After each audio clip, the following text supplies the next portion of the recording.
Sobat Maestro, sesaat lagi kita akan bersama-sama mengikuti ibadah raya Minggu GBI Sukawarna. Selamat mendengarkan.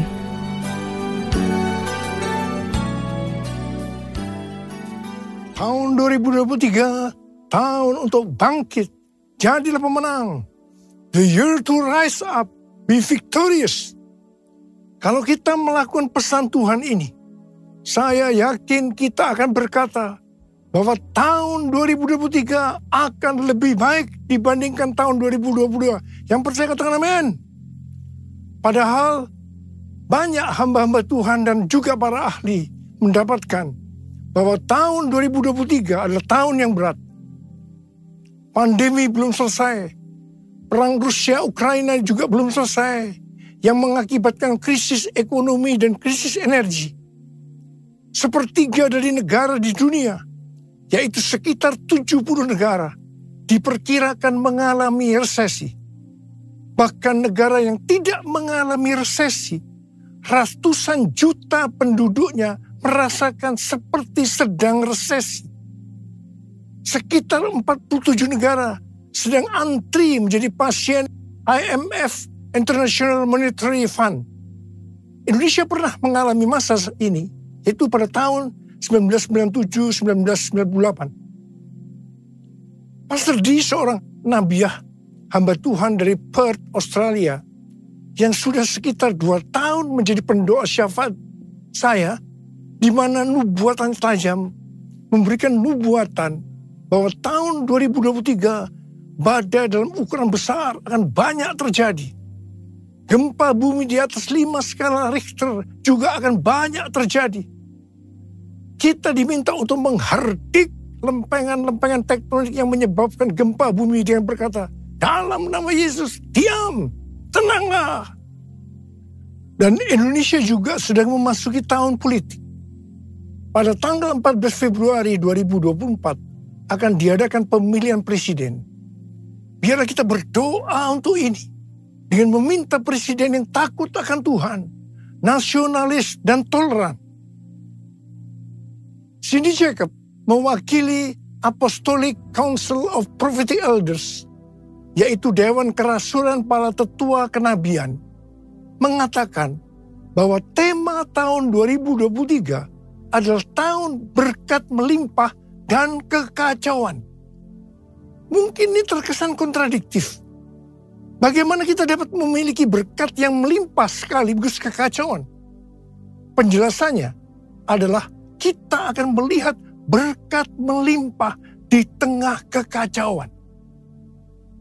Kita ingat pesan Tuhan di awal tahun 2023. Yaitu meskipun keadaan tahun 2023 tidak baik, tetapi kita harus percaya bahwa tahun 2023 akan lebih baik dibandingkan tahun 2022. Apa dasar kita untuk percaya bahwa tahun 2023 akan lebih baik dibandingkan tahun 2022? Alasan pertama, sesuai dengan Ratapan 3 ayat 22 dan 23 yang berkata, tak berkesudahan kasih setia Tuhan, tak habis-habisnya rahmatnya, selalu baru tiap pagi, besar kesetiaanmu.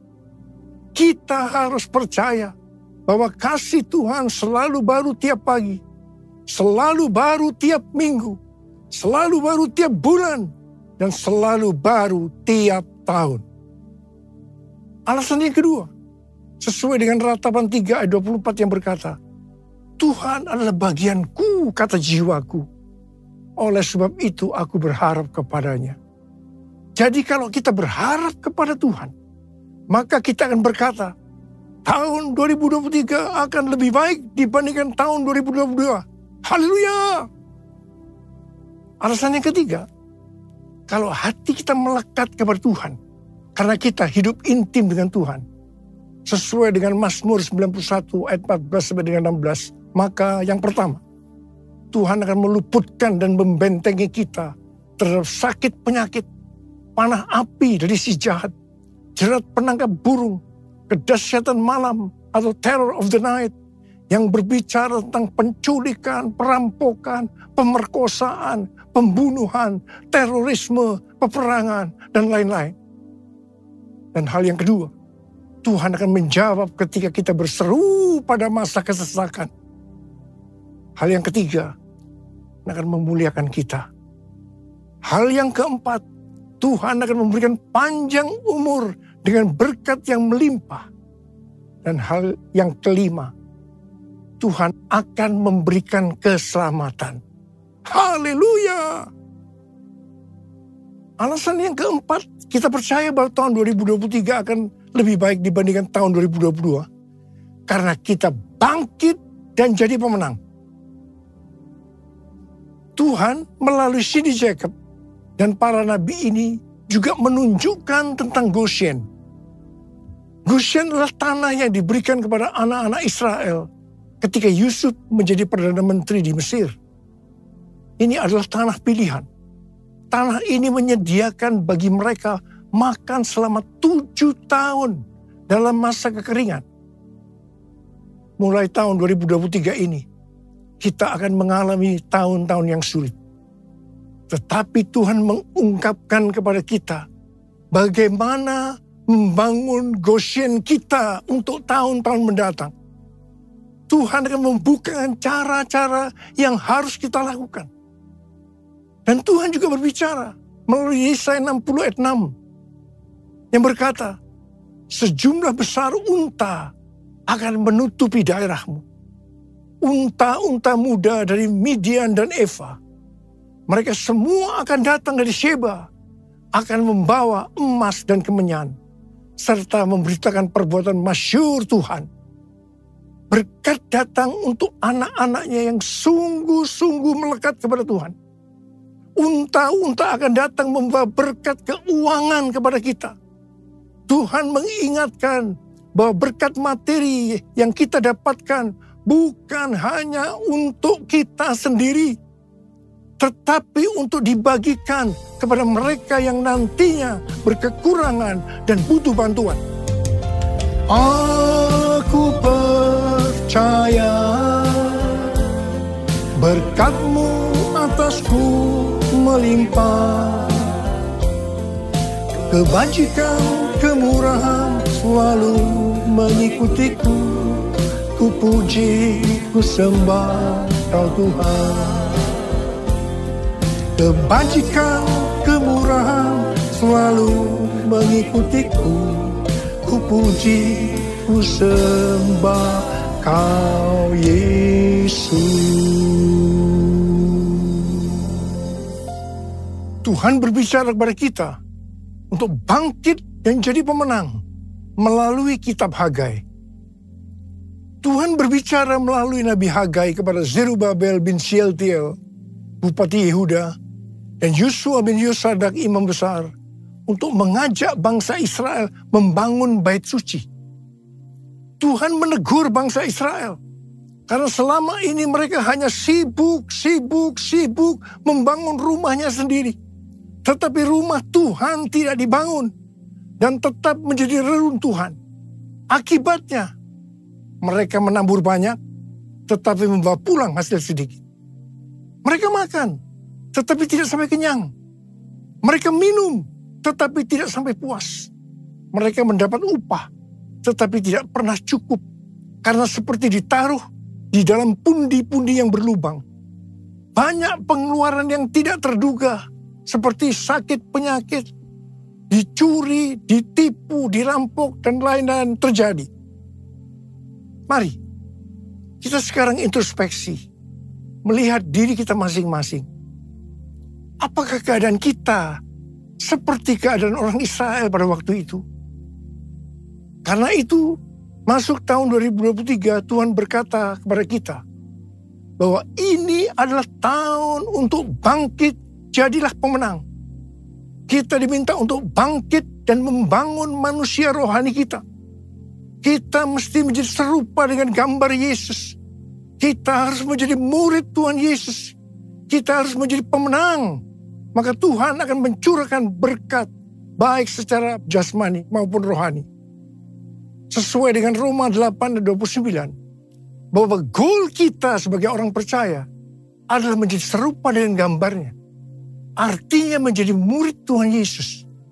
Supaya menjadi serupa dengan gambarnya, Maka sesuai dengan 1 Yohanes 2 ayat 6, kita harus hidup sama seperti Kristus telah hidup. Kalau kita hidup sama seperti Kristus telah hidup, pasti kita akan menjadi serupa dengan gambarnya. Karena itu kita harus menjaga agar kita tetap memiliki kasih yang semula. Kalau kita membangun kerohanian kita untuk menjadi seperti Kristus, maka kita percaya berkat Tuhan, baik secara rohani maupun jasmani, akan kita alami meskipun di tengah kekacauan. Mari, dengan kuasa Pentakosta ketiga, kita selesaikan amanat agung. Dan setelah itu, Tuhan Yesus datang kembali. Haleluya! Tuhan pada waktu itu berkata kepada bangsa Israel, bahwa berkat Tuhan akan turun dengan cara Tuhan yang menggoncangkan langit dan bumi, laut dan darat. Tuhan akan menggoncangkan bangsa-bangsa, sehingga barang yang indah-indah di bangsa-bangsa akan datang mengalir, memberkati mereka. Tuhan berkata, kepunyaanku lah perak, kepunyaanku lah emas. Hal yang seperti ini yang akan terjadi pada tahun 2023. Seperti yang telah dinubuatkan oleh Cindy Jacobs, bahwa tahun 2023 adalah tahun berkat melimpah dan kekacauan. Di mana ini dapat diartikan bahwa kita akan melihat berkat yang melimpah di tengah kekacauan. Kerajaanmu datanglah, kehendakmu jadilah, di bumi seperti di surga. Kerajaanmu datanglah, kehendakmu jadilah, di bumi seperti di surga. Kerajaanmu datanglah, kehendakmu jadilah, di bumi seperti di surga. Di bumi seperti di surga. Tuhan juga berbicara agar kita bangkit dan menjadi pemenang dalam hal memberi dalam kemurahan hati. Dasar bahwa kita diminta untuk memberi dalam kemurahan hati adalah, yang pertama, karena Allah kita adalah Allah yang murah hati. Dan hal yang kedua, Tuhan Yesus memberikan teladan memberi dalam kemurahan hati. Apa yang Tuhan Yesus lakukan? Yang pertama, dia rela mati bagi kita karena mengasihi kita. Kasih yang terbesar adalah memberikan nyawa untuk sahabat-sahabatnya. Adakah pemberian yang lebih murah hati dari memberikan nyawa? Tuhan Yesus lebih dahulu mengasihi kita. Contoh memberi dalam kemurahan hati seperti terdapat dalam Roma 12 ayat 1 yang berkata, karena itu, saudara-saudara, demi kemurahan Allah, aku menasihatkan kamu, supaya kamu mempersembahkan tubuhmu sebagai persembahan yang hidup, yang kudus, dan yang berkenan kepada Allah. Itu adalah ibadahmu yang sejati. Tuhan menghendaki kita melakukan ini. Persembahan kepada Tuhan bisa berupa ucapan syukur dan penyembahan, taat kepada firman-Nya, melayani pekerjaan Tuhan, serta persembahan berupa materi, seperti persembahan khusus, persembahan persepuluhan, persembahan sulung, merupakan bukti ketaatan kita kepada firman Allah melalui gereja tempat kita tertanam. Ada 3 macam respon dari orang percaya dalam hal memberi, dalam kemurahan hati. Respon pertama, bagi yang memiliki hubungan yang intim dengan Tuhan, mereka akan memberi dengan standar tinggi, yaitu senantiasa berupaya memberikan yang terbaik untuk Tuhan. Sebagai contoh, Maria yang intim dengan Tuhan, mengurapi kaki Tuhan Yesus dengan rambutnya, dengan minyak narwastu yang mahal harganya, yaitu sekitar 300 dinar.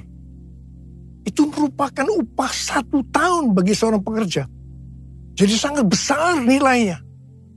Dan ini merupakan persembahan yang terbaik. Respon yang kedua, bagi mereka yang tidak intim dengan Tuhan, mereka hanya dapat memahami bahwa memberi persembahan secara materi itu hanya sebagai hukum yang tertulis. Ketika yang lain sudah dengan tekun memberi, dengan setia, persembahan persepuluhan, persembahan khusus, dan persembahan sulung, dia masih sibuk menggali apakah persembahan-persembahan itu alkitabiah atau tidak. Respon yang ketiga, bagi mereka yang cinta uang dan pencuri kas milik Tuhan seperti Yudas Iskariot, akan mengkritik orang seperti kepada Maria yang memberikan persembahan yang terbaik kepada Tuhan, yaitu minyak narwastu yang mahal harganya. Dengan dalih, mengapa tidak diberikan kepada orang miskin saja? Demikian juga mereka yang termasuk orang-orang yang seperti ini akan menyamaratakan semua pendeta yang mengajar tentang memberi persembahan uang sebagai golongan pendeta yang mencari keuntungan dari jemaat. Bukan rahasia lagi bahwa cukup banyak pendeta yang takut untuk memberikan pelajaran tentang kebenaran memberi persembahan uang dalam kemurahan hati. Apa akibatnya? Akibatnya, baik pendeta itu maupun jemaatnya gagal untuk menerima berkat yang terbaik dari Tuhan. Kesimpulannya, memberi persembahan materi dalam kemurahan hati hanya dilakukan oleh orang-orang yang hidupnya intim dengan Tuhan. Saya berdoa agar berkat yang terbaik dari Tuhan akan kita terima dalam tahun 2023 ini karena kita intim dengan Tuhan. Ku sembah Kau Tuhan, ku mengangkat tanganku, selamanya Kau ajaib bagiku. Ku sembah Kau Tuhan, ku mengangkat wajahku, selamanya Kau hebat bagiku. Haleluya, haleluya, haleluya, haleluya,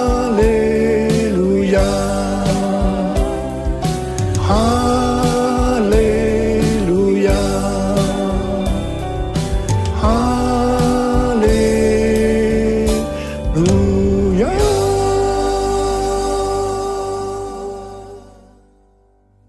Sudah lebih dari 12 tahun, Tuhan berbicara kepada kita tentang persembahan sulung dari Amsal 3 ayat 9 dan 10 yang berkata, muliakanlah Tuhan dengan hartamu dan dengan hasil pertama dari segala penghasilanmu.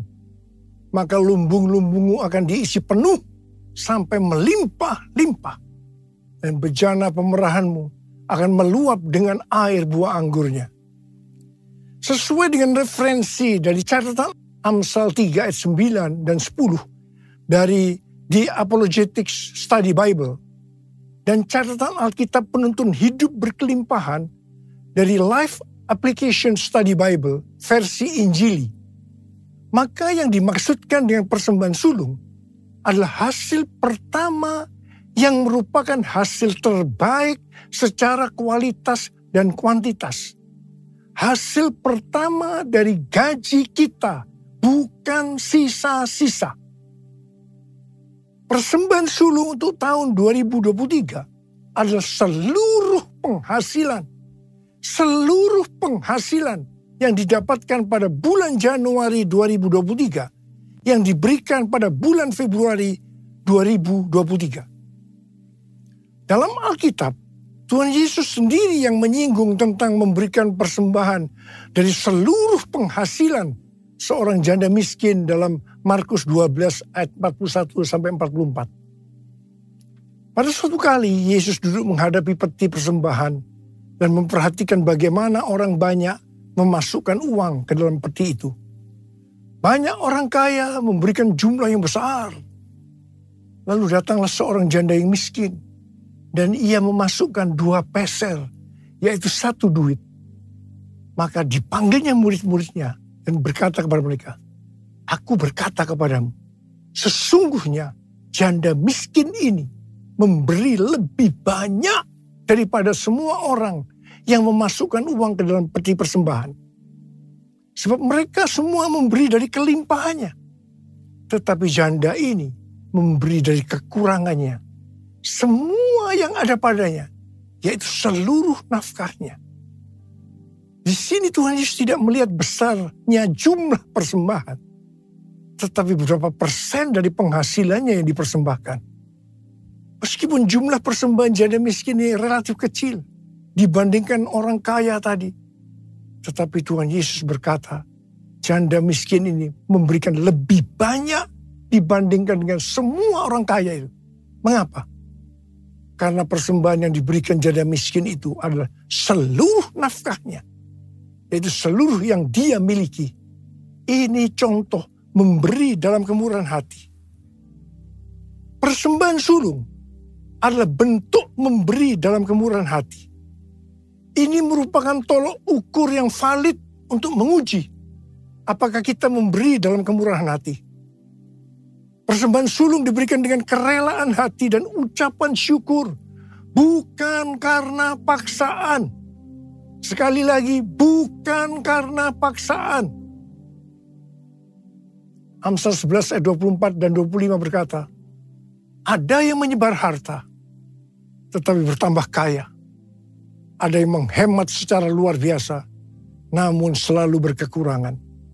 Siapa banyak memberi berkat, diberi kelimpahan. Siapa memberi minum, ia sendiri akan diberi minum. Tahun 2023 adalah tahun untuk bangkit. Jadilah pemenang dalam hal memberi dalam kemurahan hati. Kita akan berkata bahwa tahun 2023 akan lebih baik daripada tahun 2022. Kita akan mengalami berkat yang melimpah meskipun dunia mengalami kekacauan. Haleluya! Perbuatannya besar, perbuatannya besar, perbuatannya besar, pujilah namanya. Pujilah Tuhanku dengan segenap hatiku, pujilah namanya. Pujilah Tuhanku dengan segenap hatiku, pujilah namanya. Pujilah namanya. Pujilah namanya. Mari angkat tangan saudara. Angkat tangan kita, sembah dia. Kamu berdoa buat anak-anakmu yang angkat tangan di hadapanmu saat ini Tuhan. Ajarlah kami memberi dengan kemurahan hati. Hamba-Mu percaya kalau kita melakukan itu, berarti kita bangkit dan jadi pemenang. Dan hamba-Mu percaya di tengah kekacauan dunia, berkat yang melimpah akan kami terima. Terima, terima, terima, terima, terima, terima, terima, terima, terima. Ya Abah, terima kasih. Terima kasih Abah, terima kasih. Dalam nama Yesus, dalam nama Yesus, dalam nama Yesus. Amin. Mari saudara-saudara sekalian, kita akan masuk dalam perjamuan kudus. Kita akan mengingat ayat ini. Setiap kali kamu makan roti ini dan minum cawan ini, kamu memberitakan kematian Tuhan sampai Ia datang. Perjamuan kudus adalah perjamuan Tuhan Yesus sendiri. Setiap kali kita masuk dalam perjamuan kudus, ini pesan Tuhan buat kita semua. Biarlah ini menjadi peringatan akan daku. Peringatan akan daku. Karena itu mari, tundukkan kepala. Arahkan hati pikiran kita kepada kebaikan Tuhan. Apa yang Dia telah perbuat dalam hidup ini. Siapakah kami ya Abah sebelum kami mengenal Engkau? Kami semua orang berdosa. Upah dosa adalah maut. mati. Tapi Engkau yang tidak berdosa telah dijadikan dosa oleh karena kami. Engkau harus turun dari surga mulia, mati, ganti kami dengan penderitaan yang luar biasa. Sungguh kalau kami pikirkan Tuhan, kalau kami pikirkan betapa baiknya Engkau itu, betapa baiknya Engkau ya Aba. Kau jadikan kami sebagai anak-anak-Mu.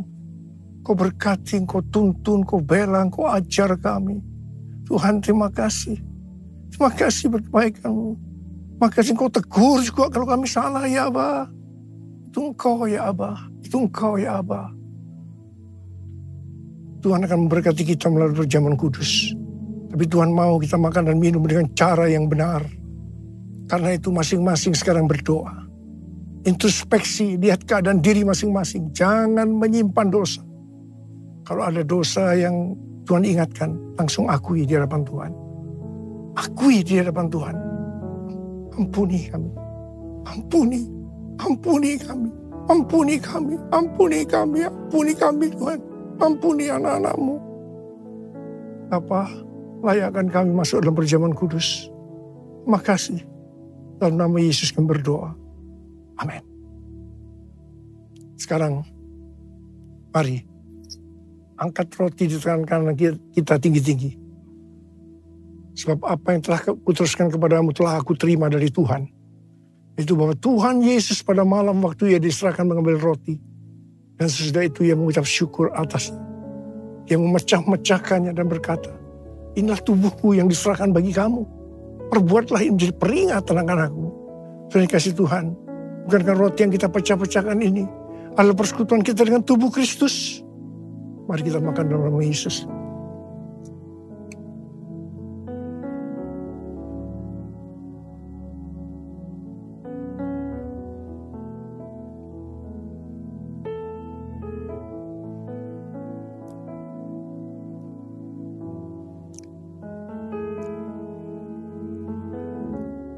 Sekarang angkat cawan di tangan kanan kita tinggi-tinggi. Bukan juga yang mengambil cawan sesudah makan lalu berkata, cawan ini adalah perjanjian baru ini dibenterkan oleh darahku. Perbuatlah ini setiap kali kamu minumnya menjadi peringatan akan aku. Terima kasih Tuhan. Bukankah cawan pengucapan syukur yang atasnya kita ucapkan syukur adalah persekutuan kita dengan darah Yesus. Mari kita minum dalam nama Yesus.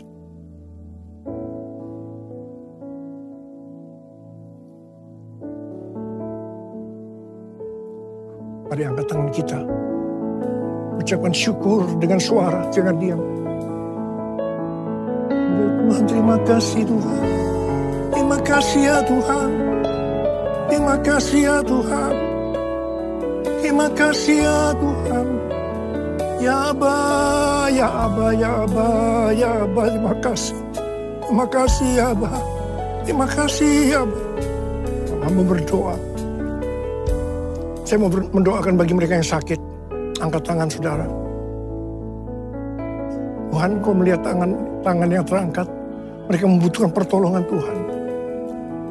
Mereka sakit. Mereka membutuhkan pertolongan Tuhan. Dalam nama Yesus, sembuh. Dalam nama Yesus, sembuh. Sembuh. Sembuh. Sembuh.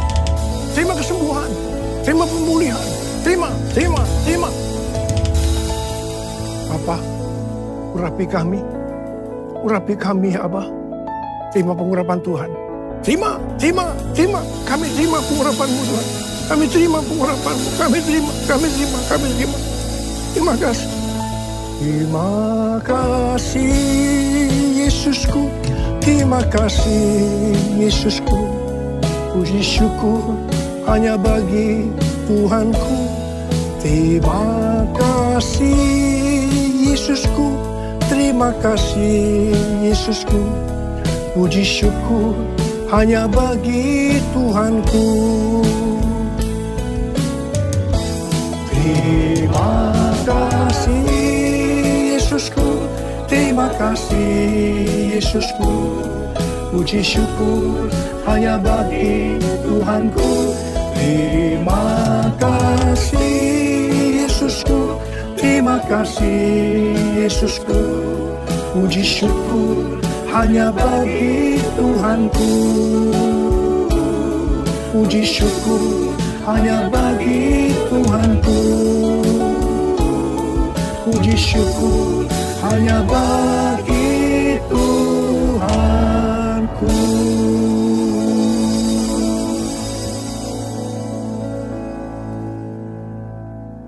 Mari angkat tangan saudara, terimalah berkat Tuhan. Kasih karunia yang berlimpah-limpah daripada Allah Bapa dalam Anak yang tunggal Yesus Kristus. Persekutuan yang manis dengan Roh Kudus menyertai saudara sekalian mulai hari ini. Sampai Tuhan Yesus datang menjemput kita di awan-awan. Dan bahkan sampai selama-lamanya. Yang percaya bersama-sama katakan, amin. Sobat Maestro, Anda baru saja mengikuti ibadah raya Minggu GBI Sukawarna. Terima kasih atas kebersamaan Anda. Selamat hari Minggu dan Tuhan Yesus memberkati.